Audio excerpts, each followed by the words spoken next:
아침에 함께 은혜 받은 하나님 말씀은 전도서 7장 1절에서 4절까지의 말씀입니다. 전도서 7장 1절에서 4절까지 말씀으로 구약성경 954면 전후에 기록되어 있습니다. 전도서 7장 1절부터 4절까지 말씀 우리 한 목소리를 함께 봉독하겠습니다. 좋은 이름이 좋은 기름보다 낫고 죽는 날이 출생하는 날보다 나으며 수상집에 가는 것이 잔치집에 가는 것보다 나으니 모든 사람이 끝이 이와 같이 됨이라. 산자는 이것을 그의 마음에 둘지어다. 슬픔이 웃음보다 나음은 얼굴에 근심하는 것이 마음에 유익하기 때문이니라. 지혜자의 마음은 초상집에 있을 때 우매한 자의 마음은 혼인집에 있느니라. 아멘. 이 본문의 말씀을 가지고 초상집에 가는 것이 잔치집에 가는 것보다 나은 이유라는 제목으로 말씀을 함께 나누고자 합니다. 우리가 새벽마다 묵상하고 있는 전도서 말씀은 12장까지 기록되어 있습니다. 전반부 1장부터 6장까지 말씀, 우리가 어제 본문까지 살펴봤던 말씀은 인생의 헛됨을 노래하고 있습니다. 인생이 왜 헛된가에 대해서 개인적인 전도자의 그 경험이나 또 생각이나 또 철학이나 만물의 이치를 다 동원해서 인생이 왜 헛된가에 대한 그 이유를 밝히고 있습니다. 그리고 오늘부터 우리가 살펴볼 후반부 7장부터 12장까지의 말씀은 그렇다면 그 헛된 인생을 어떻게 살아가야 되는지에 대한 이야기를, 인생에 나아갈 바를 우리에게 일러주고 있는 후반부의 말씀입니다. 오늘 보면 2절의 말씀입니다. 초상집에 가는 것이 잔치집에 가는 것보다 나으니 모든 사람의 끝이 이와 같이 됨이라. 산자는 이것을 그의 마음에 둘지어다. 잔치집과 초상집을 비교하고 대조하고 있습니다. 우리 성도님들은 잔치집에 가는 것이 좋으십니까? 아니면 초상집에 가는 것이 좋으십니까? 당연히 잔치집에 가는 것이 좋습니다. 슬픈 자리보다는 기쁜 자리가 더 낫지 않겠습니까? 그런데 오늘 전도서 기자는 반대의 말을 하고 있습니다. 잔치집에 가는 것보다 차라리 초상집에 가는 것이 더 낫다라고 이야기하고 있습니다. 왜 그럴까요? 초상집에 가서 한 사람의 죽음을 보면서 우리 개인의 인생의 유한함과 연약함, 또 죽음을 생각할 때 비로소 우리가 우리 인생을 되돌아보고 인생의 의미와 또 가치를 다시 생각해 볼 수 있는 기회를 얻을 수 있기 때문입니다. 이 잔치집이라는 것은 기쁨의 집, 즐거운 집이라고 직역할 수가 있겠습니다. 꼭 결혼식장만을 이야기하는 것이 아니라 우리에게 어떤 기쁨과 즐거움을 가져다 주는 것을 의미하는 것입니다. 그런데 그 반대로 이 잔치집에서 우리가 기쁘고 즐거울 때 인생이 참 무엇일까라고 생각하는 사람은 아마도 없을 것입니다. 잔치집에 가면 빠지지 않는 것이 맛있는 음식이 차려져 있습니다. 진수성찬 그 음식을 먹으면서 즐거운 시간을 보내면서 인생의 유한함과 인생의 의미의 가치에 대해서 생각하는 사람은 아마도 없을 것입니다. 그런 자리에서 인생이란 무엇일까라는 생각을 한다면, 또 그런 이야기를 함께 나누고자 한다면 사람들은 아마 이상한 사람 취급할 것입니다. 그러나 장례식장에서는 어떻습니까? 장례식장에 가서 참 인생이 허망하다, 사는 게 뭔지 모르겠다라고 이야기하는 것은 부자연스러운 것이 아닙니다. 어떻게 보면 더 자연스러운 것입니다. 얼마 전까지만 해도, 방금 어제까지만 해도 함께 식사를 나누고 이야기를 나눴던 사람을 영정사진으로 보게 될 때 인생이 무엇인가라는 생각을 아마 한두 번쯤 하셨을 것입니다. 그래서 오늘 본문에서 전도자가 초상집에 가는 것이 잔치집에 가는 것보다 낫다라고 이야기한 것입니다. 초상집에 가서 인생의 슬픔과 고뇌와 아픔을 경험할 때 우리가 그때 비로소 인생의 참된 의미를 우리가 깊이 생각해 보기 때문에 그렇습니다. 철학자 파스칼은 팡세에서 이런 글을 남겼습니다. 우리를 비참해서 위로하는 유일한 것은 심심풀이이다. 그런데 심심풀이야말로 우리의 비참함 중에 가장 비참한 것이다. 왜냐하면 심심풀이는 무엇보다도 우리가 자기 자신을 생각하는 것을 방해하고 자신도 깨닫지 못하는 사이에 우리를 멸망시키기 때문입니다. 심심풀이는 우리를 즐겁게 해주기 때문에 자기도 모르는 사이에 죽음에 이르게 한다. 여기서 심심풀이는 뭐 오락일 수도 있고 즐거움일 수도 있고 기쁨을 우리에게 가져다 주는 것일 수도 있습니다. 오늘 본문으로 치면 잔치집에 가는 것이라고 할 수가 있겠습니다. 잔치집에 가서 먹고 마시며 즐기는 것, 이것을 심심풀이라고 할 수가 있습니다. 그런데 우리 인생의 비참함 중에서 가장 비참한 것은 바로 이 심심풀이라고 이야기합니다. 왜 그렇습니까? 이 심심풀이가 우리 인생으로 하여금 스스로 우리 인생에 대해 더 진지하게 고민하고 더 진지하게 인생의 가치와 의미에 대해 생각하는 것을 방해하고 그러함으로 말미암아 결국은 우리를 멸망의 길로 인도하기 때문이라고 파스칼은 이야기합니다. 그렇다면 여러분, 즐거운 게 좋은 거 아니겠습니까? 즐겁고 기쁘고 좋은 일만 우리 인생 가운데 있기를 우리가 바라는 것인데 왜 그것이 우리로 하여금 우리 생각을 방해한다고 이야기하는 것일까요? 즐거운 자리 잔치집에서는 죄와 슬픔과 고난과 심판에 대해서, 특히 죽음에 대해서 생각하지 않기 때문에 그렇습니다. 마치 자칫날에서는 우리의 기쁨이, 우리의 인생이, 이 즐겁고 기쁜 인생이 마치 영원히 지속될 것처럼 우리가 생각하기 때문에 그렇습니다. 그러나 그렇게 인생을 즐기는 사이에 어느덧 사람들은 죽음을 맞이하게 됩니다. 그래서 파스칼은 사람들을 즐겁게 하는 이 심심풀이야말로 오히려 사람들을 더 비극으로 몰아간다라고 이야기를 한 것입니다.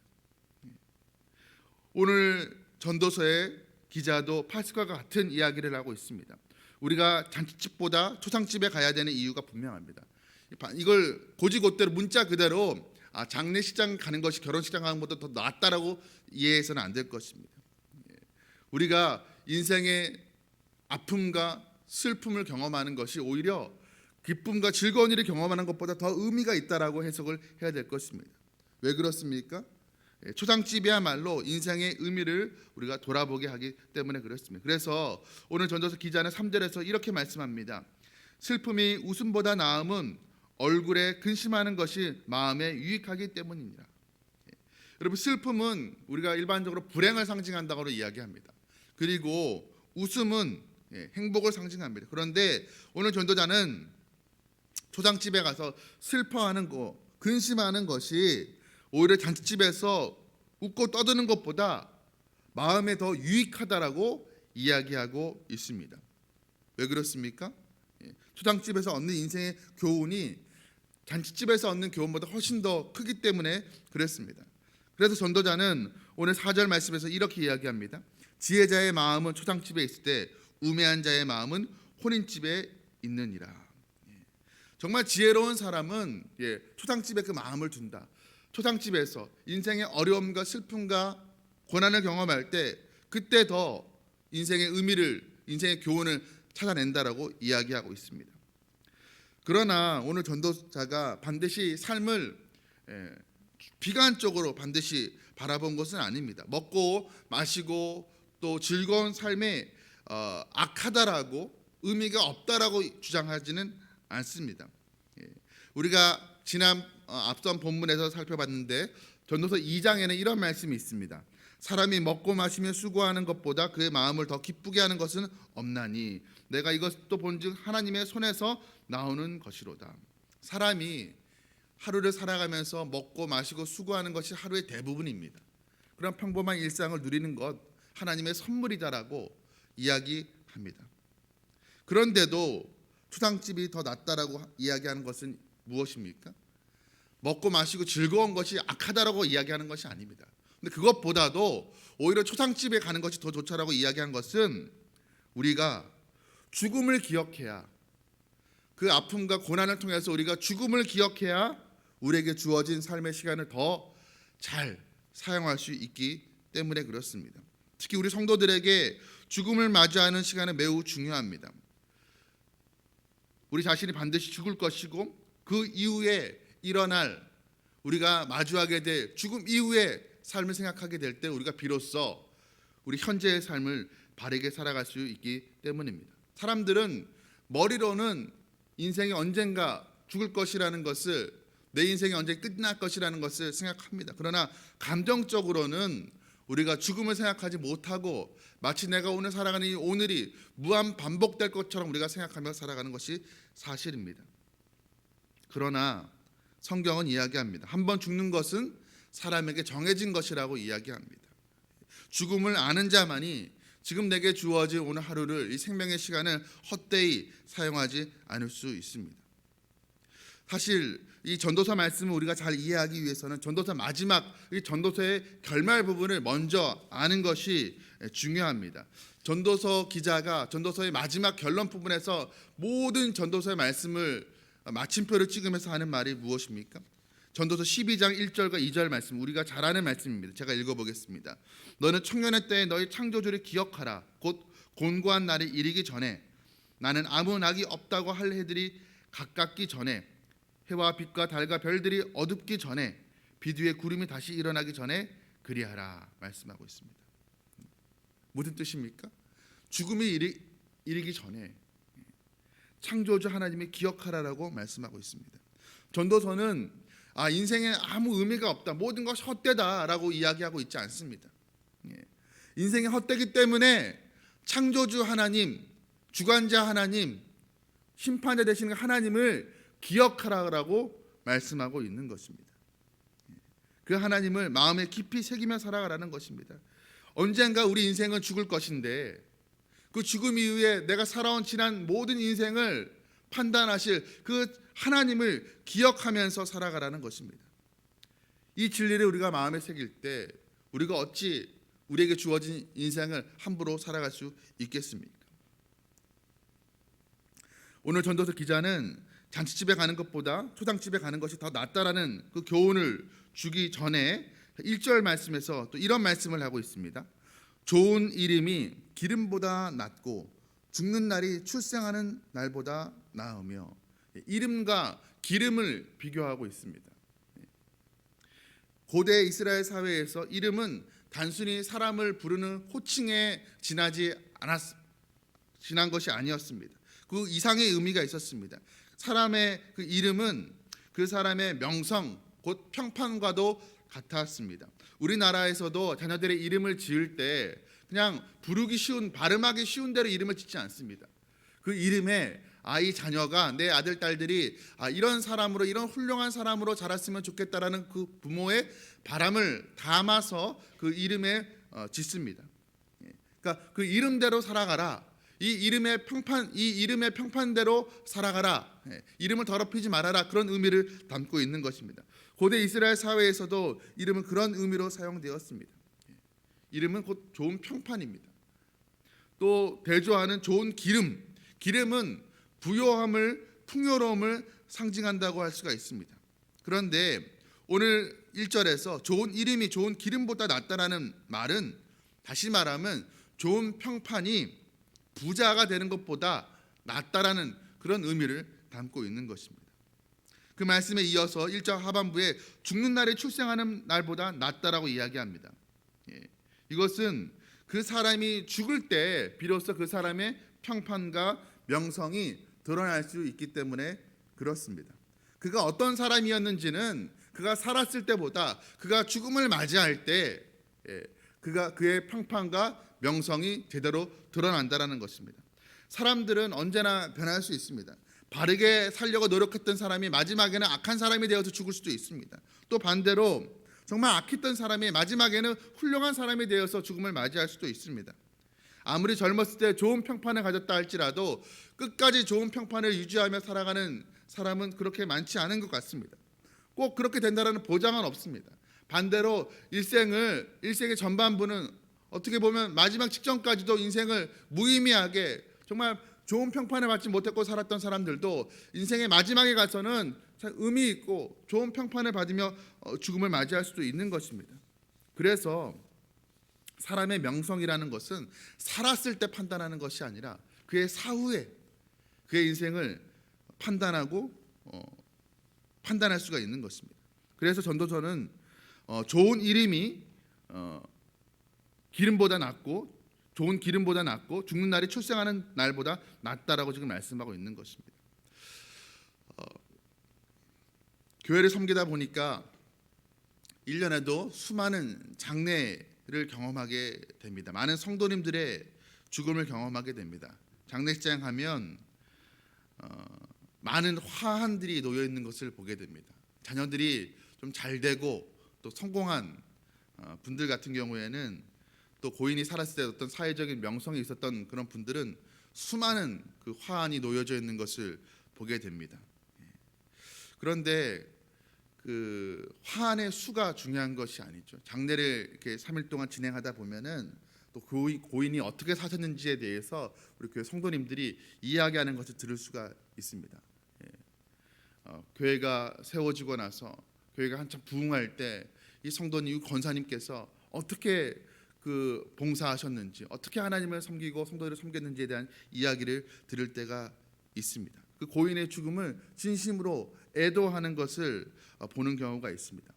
그런 경우에 화환이 적다고 해서 그 고인의 평판이 화환이 많은 집보다 못한 것이 아니죠. 얼마나 많은 조문객들이 다녀갔는가가 중요한 것이 아닙니다. 누군가가 그 고인을 기억하며 들려주는 그 이야기가 고인에 대해서 정말 하나님을 사랑하고 교회를 사랑하고 성도를 사랑했다고 들려주는 그 이야기가 바로 그 고인의 그 이름, 명성, 평판을 높여주는 것이었습니다. 그런데 여러분, 이 사람의 평판도 저 중요합니다. 우리가 죽음 이후에 나를 기억하고 나에 대해서 평가하는 사람들이 좀 좋은 평가를 해줬으면 하는 그런 바람이 있습니다. 그런데 결국 우리 인생에 대해서 인생을 잘 살았다, 또 못 살았다라고 확정 지어주는 분은 하나님이십니다. 여러분, 우리가 하나님 앞에 설 때 좋은 평판을 받게 되는 그런 성도들 되시기를 주님의 이름으로 축복합니다. 오늘 본문의 말씀에서는 우리가 죽음을 기억하며 살아가야 된다고 이야기하고 있습니다. 왜 우리가 잔치집보다 초상집을 더 기억해야 되는지에 대해서 가르쳐주고 있습니다. 우리가 죽음을 생각할 때, 인생의 마지막을 생각할 때, 죽음 이후에 우리에게 펼쳐질 세상을 생각할 때 우리가 지금 주어진 우리 현재 오늘날을 우리가 잘 살아갈 수 있기 때문에 그렇습니다. 오늘 전도서 기자는 우리에게 좋은 기름보다, 물질적인 풍요로움을 추구하는 것보다 좋은 이름, 평판, 내 명예를 높이는 그런 삶을 살아가라고 권하고 있습니다. 여러분, 우리에게 최고의 명예는 무엇입니까? 높은 자리에 올라가는 것, 많은 학식을 얻는 것, 그런 것들이 아닙니다. 우리에게 최고의 명예는 하나님의 자녀라는 것입니다. 여러분, 하나님의 자녀라는 우리에게 주어진 그 좋은 이름, 그 명예를 우리가 끝까지 더럽히지 않고 신앙에 충실하면서 선을 행하는 삶으로 사람들에게도 좋은 평판을 받고 존경을 받고 하나님께도 잘했다고 칭찬받는 그런 인생을 살아가시는 저와 여러분 되시기를 주님의 이름으로 축복합니다. 함께 기도하시겠습니다. 사랑과 은혜가 풍성하신 하나님 아버지, 오늘 전도서 기자가 즐겁고 기쁜 일, 잔치집에 가는 것보다 오히려 우리 인생 가운데 고난과 고뇌와 또 슬픔이 있을 그 잔치집을, 그 초상집을 더 생각하라는 것을, 더 우리에게 유익하다는 것을 우리가 오늘 배웠습니다. 왜 그렇습니까?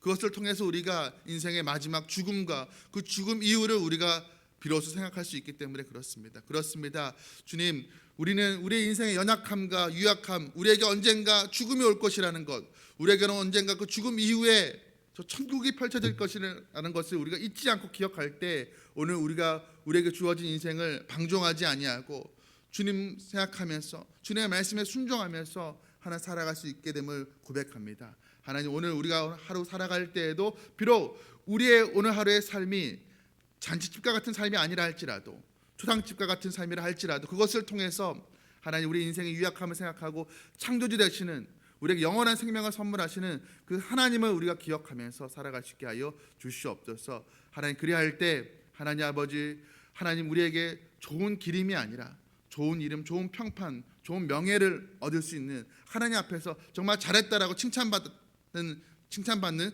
그런 인생을 살아갈 수 있도록 주님 축복하여 주시옵소서. 이 모든 말씀 우리 주 예수 그리스도의 이름으로 간절히 기도드리옵나이다. 아멘.